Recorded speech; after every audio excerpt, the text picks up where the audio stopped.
The NFL owners' meetings were more enlightening than you think.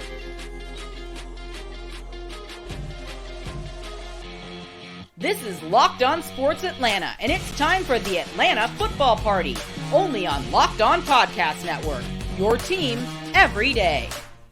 Into the Atlanta Football Party, your home for the best Atlanta Falcons talk. It's local insight you can't get anywhere else but right here at Locked On.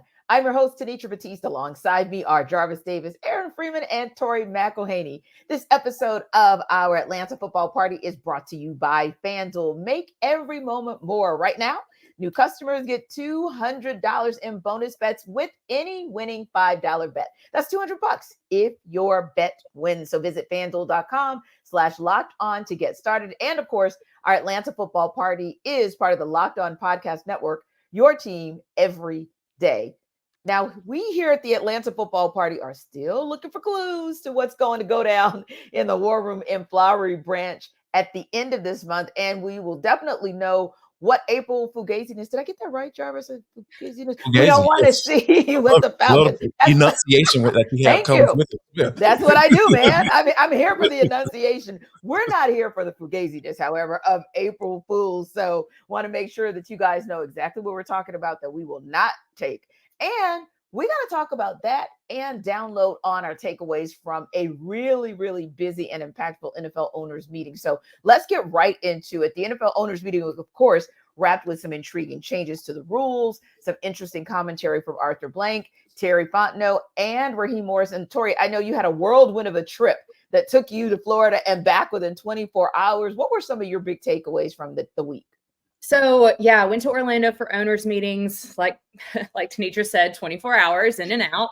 Team no sleep over here. But it was very enlightening to me because it confirmed a lot of things that I think we've been talking about with the Falcons. I mean, if you just want to start with draft, the Falcons need an edge rusher. They need a cornerback. And Raheem Morris and Terry Fontenot both said, obviously, those are premium positions that we have to go after. We have to fill those position groups with young guys, potentially with free agents, but they really enforce this idea of building it with a young core, which I think speaks to a direction that they would want to go in with the draft. Am I saying that means that they're going to go edge rusher, cornerback, like with their first 3 picks? No, but I think it does speak.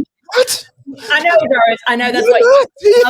Please don't play with like that. Sorry, continue. No, I think it does speak to the fact that they understand these are 2 premium positions that you've got to go out and you've got to bring in reinforcements for. Something that I did find very interesting too is they're like, we're obviously still in a quarterback market, which I thought was very interesting that they went out and said that. Yeah. Honestly, their whole chest, because you go out and you pay Kirk Cousins all that money. You still have Taylor Heineke on the roster, but they're like, we're not going into camp with only 2 arms, that we're going to go out and get a third guy, especially with the emergency third quarterback rule kind of shifting and evolving this year. So those are kind of your big 3 needs. And then when you flip over and you kind of look at decisions that they're making with free agency, I thought it was really, really interesting. We've had a lot of questions about Calais Campbell over the course of this offseason. Is he going to retire? Is he going to come back? If he does come back, would it be with the Falcons or not? Would he want to go somewhere like Jacksonville where Ryan Nielsen is because he has a history with Jacksonville? Yes. I thought it was one of the most interesting things that came out of owners meetings that I thought was actually Raheem Morris saying, we have a vision for Calais Campbell. And I'm not going to speak about his decision and what he wants to do. But I will say I've talked to him and I've pitched him on returning to Atlanta. I thought that was such an interesting piece of information. I did not think that I was going to come out of owners meetings having this cognizant thought about Calais Campbell almost more than anybody else. I thought, honestly, my personal opinion, I thought maybe that door was shut. But the way that Raheem Morris was talking was like, if Calais wants to still play, if he doesn't want to retire, we want him in Atlanta. So I think that is those were some of the big picture things that I think came out of owners meetings, of course, with all of the rule changes to kickoff, changes to how officials can overturn specific judgment rulings. I mean, there was so much that came out of that 2-day time period. And Tori, I kind of think what you're talking about as far as the edge rusher and the cornerback piece, I thought that was definitely a revelation, so to speak. But the thing that really stood out to me was the way he talked about the offense. And because I'm so intrigued about how what this offense is going to look like, because I've said it. Like a lot of times offense coordinators come in from under a certain regime, they do things a certain way. But when you come in and assess your roster and assess the talent that you already have on your roster, like you got to cater to it. Like I'm not saying that, hey, they're going to come in and be 60-40 as far as run to pass ratio, but it has to be a focus. It has to be a focal point, right? When you're thinking about what you have in the backfield and also also the guys on the offensive line, that continuity they have up front. So I think that's going to be an interesting piece to see how Zach Robinson kind of utilizes those guys. And then the way Raheem Morris was talking about Darnell Mooney, that kind of stood out to me too, because he ex-receiver, not slot guy. Like everybody kind of look at his size and say, oh yeah, he's a slot wide receiver. Hold on for a second. You kind of look at what the guy's able to bring to the table.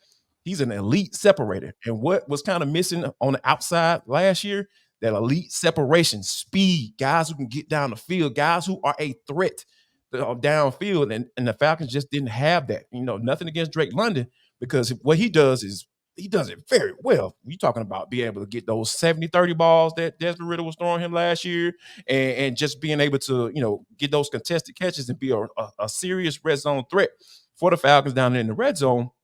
I just feel like it was kind of refreshing to kind of hear, hey, we addressed that wide receiver position because we know that was a big need going into the offseason. Drake London was kind of looking around like Will Smith on Fresh Prince of Bel-Air. And like, hey man, I need some homies out here. It's time to bring in some homies that can help me out so we can get this passing game right. So well, for them to kind of be in a space where, all right, we understand what we got on offense. We got some help in here. We got some guys that can actually do some things that can kind of complement what Drake London can do. And I'm interested to see how Zach Robinson handles all that. Yeah. How about you, Aaron? What were some of the takeaways that you had from the owners' meetings, both with what our Falcons leadership had to say, but also some of the takeaways from some of the rule changes? Yeah, I mean, I'm on a similar wavelength as Jarvis. It's going to be interesting to see what Zach Robinson can do with the pieces already that he's inherited, and some of the pieces they've added. Obviously, the big upgrade at quarterback, but you wonder sort of what he can do with this new look wide receiver core, headlined by Darnell Mooney and Drake London. So I'm excited to see what this offense can do. I guess for me, in terms of like the rule changes, like to me, the kickoff rule is going to make things interesting when it comes to rosters now, because we've kind of operated it for like a decade where if you were just purely a return specialist, like you had to do something else to make an NFL roster, because Indeed. Returns are just not as valuable as they used to be. And now with the new rules with the kickoff, like it might make kickoffs even more valuable than they've ever been, just because the rules seem to at least open the door that if you can be creative and you have a capable unit and return specialist, like you can get a real lot of value in terms of field position from that kickoff rule. So we may go back to a day where like you can purely be a return specialist and make an NFL roster. Now, obviously the Falcons have two guys that can do that and also add other contributions on offense like Avery Williams and Ray McLeod. And then I think the other thing that's interesting is like, how does this affect Bradley Pinion? Because like a big reason why the Falcons brought in Bradley Pinion 2 years ago was because he's really good at kicking touchbacks. And now the new rules make it so that like kicking a touchback is a bad thing, because the ball goes out to the 30 now instead of the 25 before. And like before it was like Younghoe Koo was the kickoff guy, and like Younghoe Koo wasn't kicking touchbacks. He was keeping it consistently inside the 5. But now like that type of kickoff guy is more valuable today. And so it's like, okay, well, Bradley Pinion now has to bring more value as a punter than he did previously as a kickoff return. So I think it's going to have some interesting impact on the Falcons roster, not only this summer, but down the road. So I just think it's going to be, as a special teams guy, like, it's fascinating to see how this is going to affect how a team like Atlanta, kind of reshuffles, their special teams in their roster, especially when, special teams matters, as I say. Special teams now matters. Would you want different body types in blocking formations and blocking schemes? That was something that I was kind of curious. That came up a couple times in just different conversations that we were having. Like, do you value these big linebacker types because you are getting more physical, like to the point of you maybe don't need someone as fast as like a receiver? So are you downfield. Like, so are you kind of valuing more of these bigger dudes? I mean, all of these things are things that are going to come up. And I think it's going to be very, very interesting to see what happens with all of that this year. And that puts you in the mindset of like a guy like a Troy Anderson and some other guys who might make a little bit more. And when I say make a living, there's an opportunity for them to have some added value there with how these rule changes will impact special teams. And I think, this special team coordinator is going to really earn their paychecks, right? I think the good ones going to really shine, and I really think Marquise Williams is one of those. Because we think about the strategy of guys being 10 yards apart, and you got to figure out a way to come up with a blocking scheme so you can create a lane so your returner can hit it, at the right time. I.e., Cordell Patterson, who's made a lot of money and being one of the guys to be able to do that on a consistent basis throughout his entire career. So this is going to be really interesting. I love the whole strategy piece of it. So I think Marquise Williams is gonna earn a little extra on this paycheck this year. And I think too, going back to something you were saying as we wrap up, Tori, when we look at some of the comments, or I think it was one comment in particular that you guys haven't already mentioned that Raheem Morris said, and I said, intriguing. He talked about that whole mixing of the right mix of veterans and younger players. Now, in his case, he was talking about Turner and Young as his rookies, right? And how he was able to get so much out of them from the Rams. And I thought about that. I said, it's going to be really intriguing because he was very excited in talking about how potentially young players could line up next to a Grady Jarrett and a David Onyemata and how they could really kind of school them. And I said, that's not just for the guys that we're all kind of salivating over who are in the draft, like a Dallas Turner or a Jarrett Burst, but that's also for some of the guys who are still looking to evolve. Like we're still looking, and of course I'm going bigger picture here, but when we're talking about leadership from veterans, you're still looking at guys like Arnold Ebiketie, whom we're still looking to see. I mean, he made a jump, but we're looking for like the true leap, if you will. Or you might be looking at a guy like a Clark Phillips III and kind of seeing, hey, what is he going to be able to do in that second year? So that was another thing that was intriguing. The fact that he talked about how you marry those the veteran presence to that young core and how you get them to kind of play, I don't want to say outside of themselves, but I'll just say outside of themselves. Now, when we come back, speaking of, because it's 3 weeks to the draft. So of course we're going to have to keep talking about it until it comes to fruition. But the question is, we're always looking for clues from Flowery Branch. Did they give us any intel for the War Room? We'll tell you when we come back in the deep dive. This episode of our Atlanta Football Party is brought to you by FanDuel. The sports calendar is absolutely loaded, and FanDuel's making it even more exciting to get in on the action. We just talked about the fact that the NFL draft, is just 3 weeks away. I cannot believe it, but yes, it is finally upon us. And the NBA is actually winding down, and they're about to go into playoffs in about a week and a half. Major League Baseball just officially started about 4 days ago with opening day. So right now, this is the perfect time for you to get in on the action with FanDuel. New customers get $200 in bonus bets with any winning $5 bet. That's $200 you can use to bet the tourney, MLB, NBA, NHL, and so much more. And FanDuel has the over-under for the Falcons at 9.5 wins this season. So that's another thing for you to consider betting on. Visit FanDuel.com/lockedon and make your first bet a big win. That's FanDuel.com/lockedon. Make your first bet a big win. FanDuel is America's #1 sportsbook.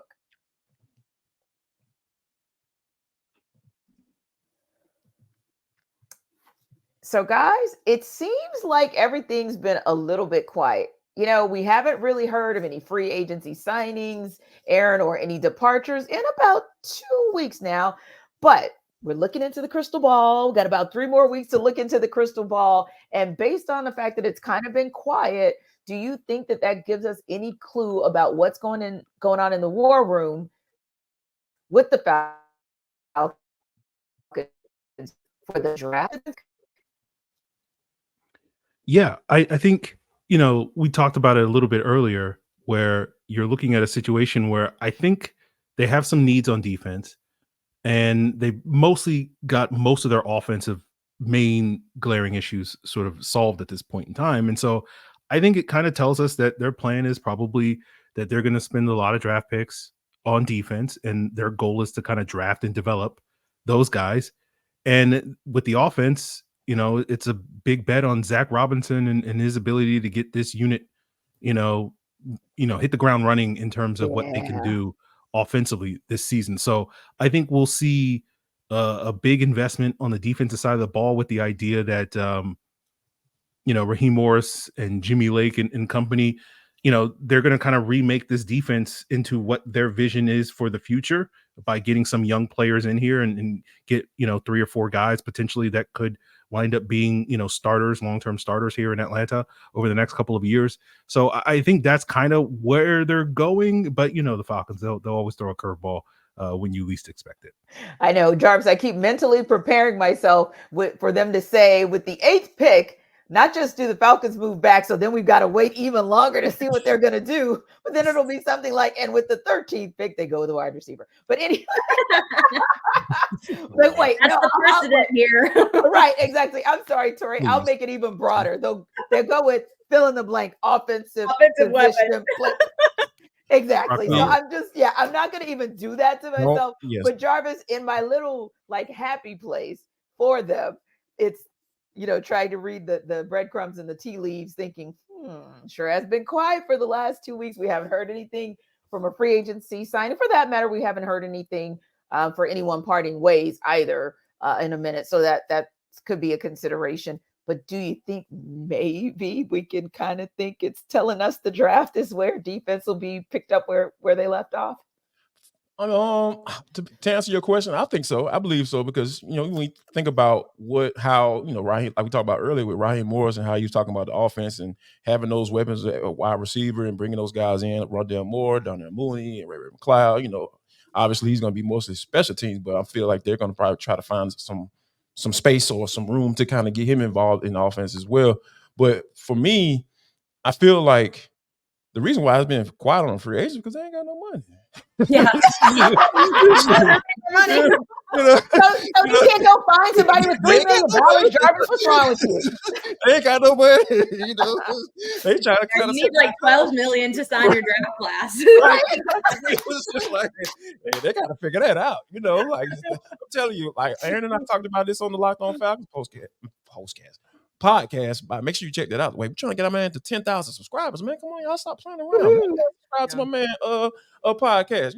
How we get down. It's all love on this side, baby. But I think for the most part, though, this is something that I really feel like it's interesting, because we know the hey big head texts are coming to Jake Matthews and Grady Jarrett, right? Like I think we can all agree like, hey, it's coming. Hey man, you want to roll some of that money over to a signing bonus so we can have some money to bring this young talent in so we can get a championship that you've been waiting on. So I think that those days are coming. But I think overall, though, to kind of answer your question, T, like just to go back to that, it's really kind of where they are, right? Because we know, like, if they're going to bring some veteran guys in, like an edge rusher, I ain't gonna say it today. I'm gonna let you live today, T. I ain't gonna say it. I ain't gonna say his name, but veteran pass rushers, those guys are gonna wait till June-ish, maybe even early July to kind of, I don't want to do all the OTA stuff. I don't want to be obligated. I don't want to have to tell y'all no. So I think they're trying to save some room for that, and then, but I think overall, though, the plan has to be to kind of be pretty defensive heavy once that draft roll, because it's just the way they're talking about the offense and utilizing the guys that they signed, and we knew wide receiver was a need coming into this offseason. I think they're kind of tipping their hand a little bit, but like Aaron said, a curveball is coming. Well, Tori, the one area where I think we might agree that there isn't a curveball, at least everyone on this Atlanta football party, is with AJ Terrell. I think we would all agree that obviously common moves made around the league involve that contract extension before you get to the 5th year, right? And that, of course, Chris Lindstrom, much deserved. Now AJ Terrell's entered the chat. So the question becomes, will the Falcons extend AJ? Or are they going to extend him this year? And one of the articles that you wrote for AtlantaFalcons.com, I really enjoyed. You talked about what this might look like for the Falcons if they agree, like we all do, that he's actually worthy of that extension.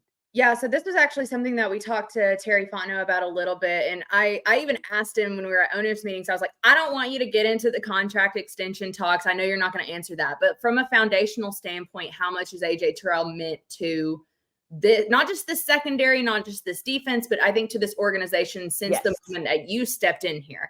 And he, gives this long answer on how much he loves AJ Terrell. And then, of course, there's the question, would you want to extend him? Would you want to keep him in Atlanta longer? And he's like, I'm not going to get into that.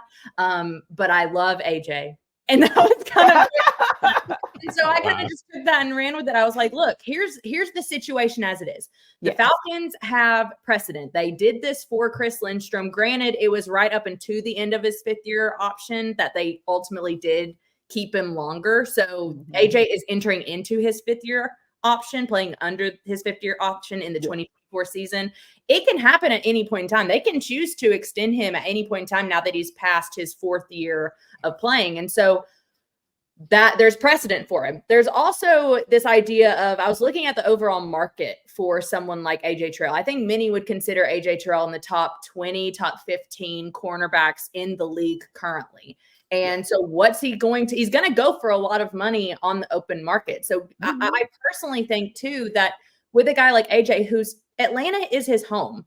And this is a guy who after every single home game makes the few-minute drive down the road to his dad's house and has dinner with his family after playing at Mercedes-Benz Stadium. Like that stuff matters and obviously money talks, but I just feel like because of what AJ Terrell has been over the course of his 4 years in Atlanta to this point, he's been so consistent.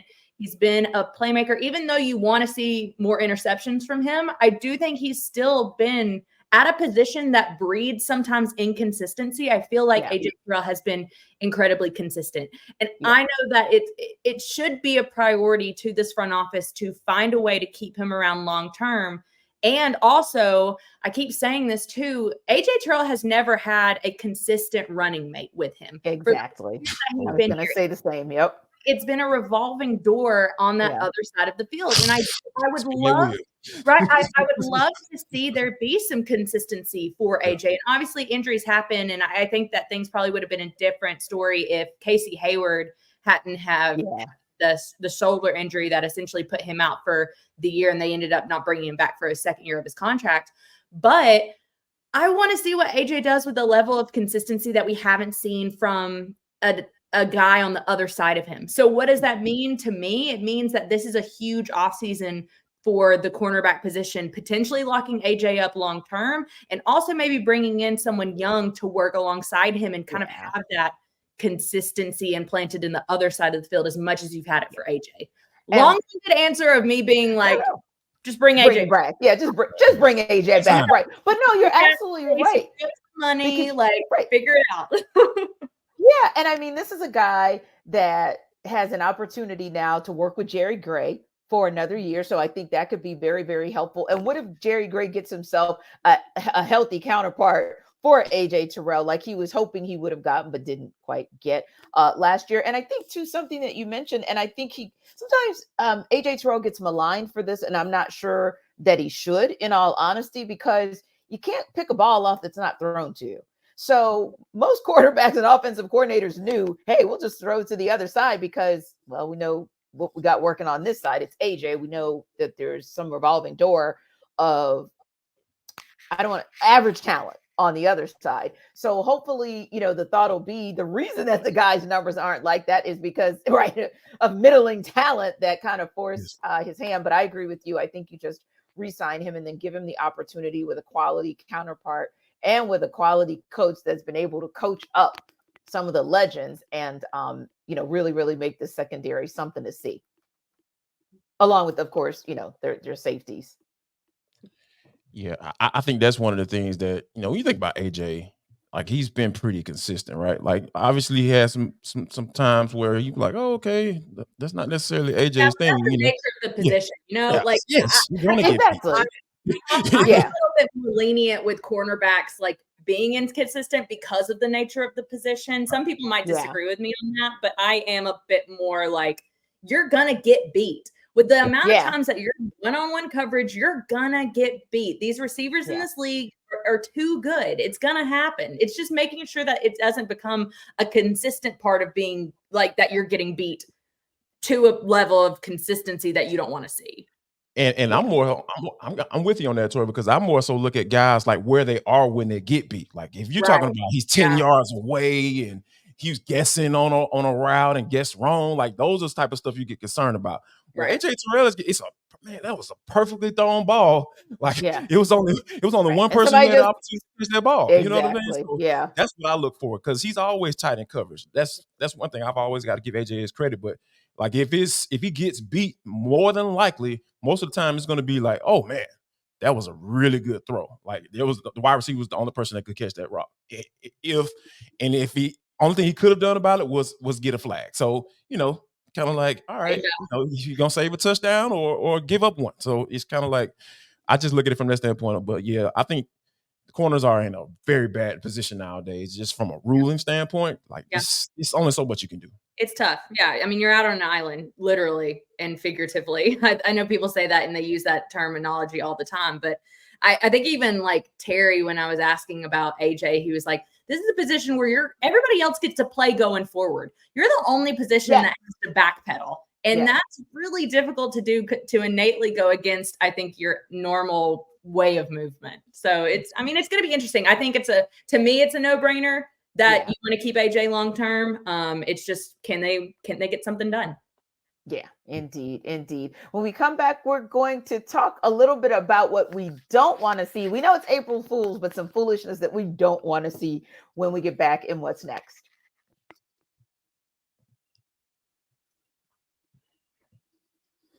This episode of our Atlanta Football Party is brought to you by BetterHelp. Now, a lot of us spend our lives wishing we had more time, wishing we had more energy, just wishing we were able to do more. So the question is, time for what? If time was unlimited, how would you use it? The best way to squeeze that special thing into your schedule is to know what's important to you and make it a priority. And that's where therapy can help. It can help you find what matters to you so you can do more of that.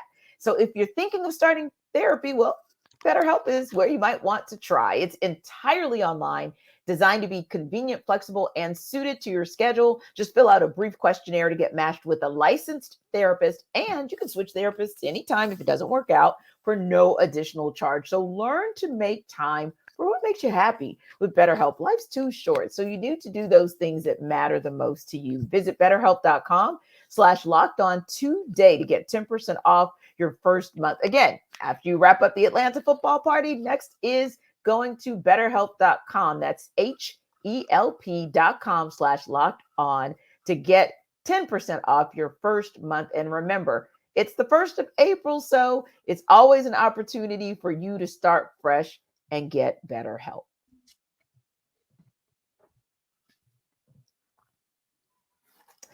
All right, guys. So I got a little something for you before I ask my final question. It can still be kind of an April Fool's Day question, but I'm going to ask you this because it's always kind of fun to do the hindsight is 2020 thing. So taking it back to 2023, right? If we were able to go into our little time machine and kind of decide if we want to do things differently, Jarvis is chomping at the bit, so I'm just going to go to him first because clearly dude wants to do something different. Don't do that, Aaron. Don't do that, Aaron. So have at it, big guy. 2023 draft. If you get to put your GM hat back on and you get to make the calls, what changes, if any, would you make to the Falcons draft class? Well, Tenitra, I'm so glad you asked that question. So, here's the thing. 2023 NFL draft. There was a certain player that was basically rated as the number one player in the draft. But, he got into a little situation where some unfortunate events happened. Like think about Jalen Carter, 6 sacks, defensive player of the year, just disrupting all type of little stuff, making people forget about Fletcher Cox up in Philadelphia, all that good stuff, right?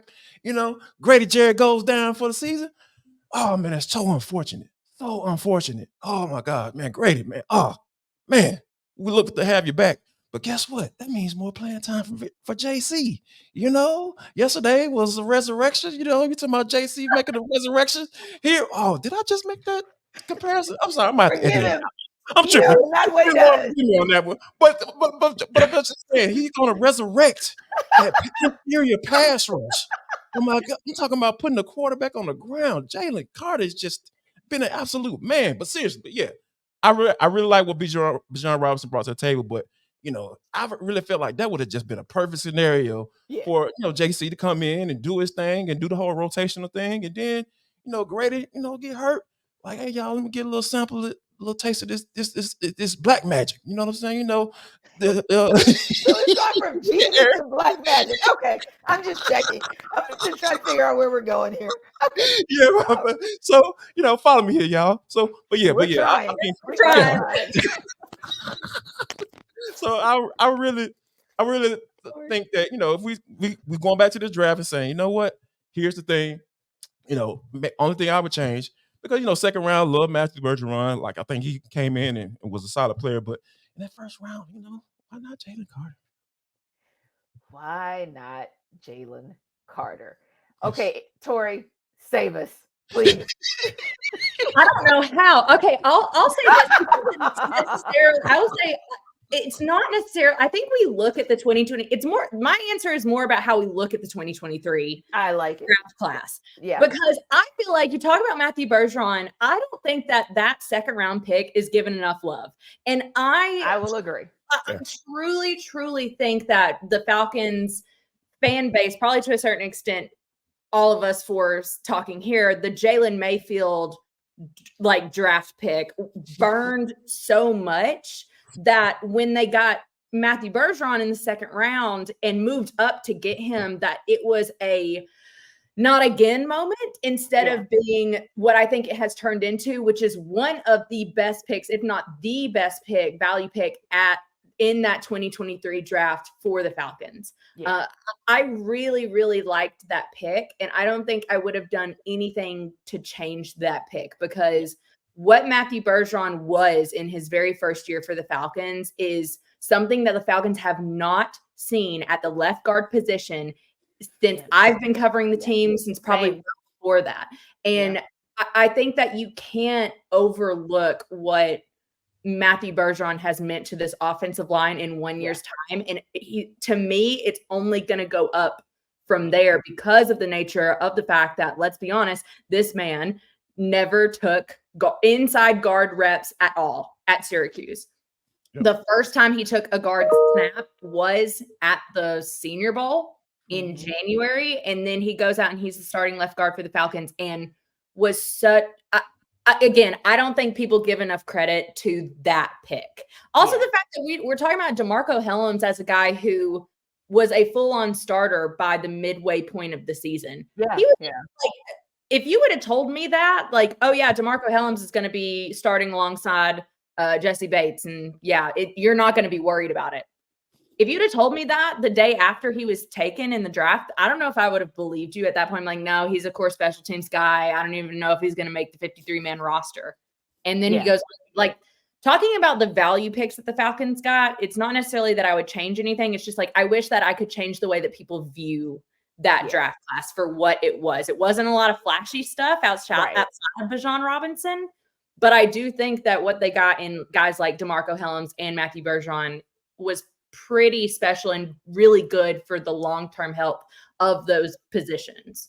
Yeah, and I can remember reading some of the scouting reports about DeMarco Hellams and saying the same thing, if he stays healthy, then whichever team gets him is going to end up getting way more than they valued for. So he definitely is that guy. And I think I was even saying, Tori, on last week's show, and again, it's not that I was purposely throwing shade to certain parts of the right side of the O-line, but I was just more saying the left side stable, and they're going to be good to go, whether it is run or pass protection. And he was a part of that conversation and mentioning him last week. So no, I agree with you. He's probably my favorite, but you all also know that O-linemen are my favorite because I think they are such the unforgotten but most cerebral parts of the team, without which, we kind of have seen the result without quality O-lineman. So that said, Aaron, I like which way you want to go. It's up to you. If you want to switch out a player or if you want to say, hey, we don't talk enough about ...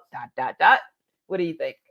Well, not to refute everything Tori just said, but if I could go back in my time machine, to 2023. I probably wouldn't trade up for Matthew Bergeron. I would probably wait and see if he's there at 44. If he isn't, then maybe take, I don't know, Cody Mock, who the Bucks got a little bit later in the draft, there to sort of plug and play at that guard position. And I think you have a sort of a similar dynamic. And that way you can keep that 4th round pick that I think you can also use for another depth piece that, you know, could have come in handy, like an offensive tackle. I know we had to, you know, eventually the Falcons were able to settle on Storm Norton, and he played solid down the stretch for the Falcons. But I think, you know, you kind of go into this draft still thinking, okay, what's the future at the tackle position? Do you have a Jake Matthews heir apparent? Do you have a guy that maybe an insurance policy with Caleb McGarry, you know, given that we don't expect Caleb McGarry to, you know, play till he's 35. He seems like a guy that's like, he's going to get in and get out once his contract is up. And so you want to start building for the future. So I think that tackle need is still a need, a depth need in this draft. And so I think if you had retained that 4th round pick last year, maybe you could have gotten a DeJuan Jones, who was very good for Cleveland last year, or a Carter Warren, my guy from Pitt, who, you know, had some good moments with the Jets. So that would be the only change I would probably have, which is just stick at 44 and hope Matthew Bergeron falls to you. Or if not, then you still are able to maybe get another depth piece later in the draft. Indeed. Well, you guys know that this is not the first nor the last time we'll be talking about the draft. We've got a couple more weeks to talk about the upcoming 2024 draft, and we will appreciate you guys stopping by the Atlanta Football Party. And as always, don't forget to like and subscribe to our YouTube channel and download us wherever you get your podcast, because we're free and available there too. Thanks again for stopping by. We'll see you tomorrow on the Atlanta Football Party, the Dogs edition.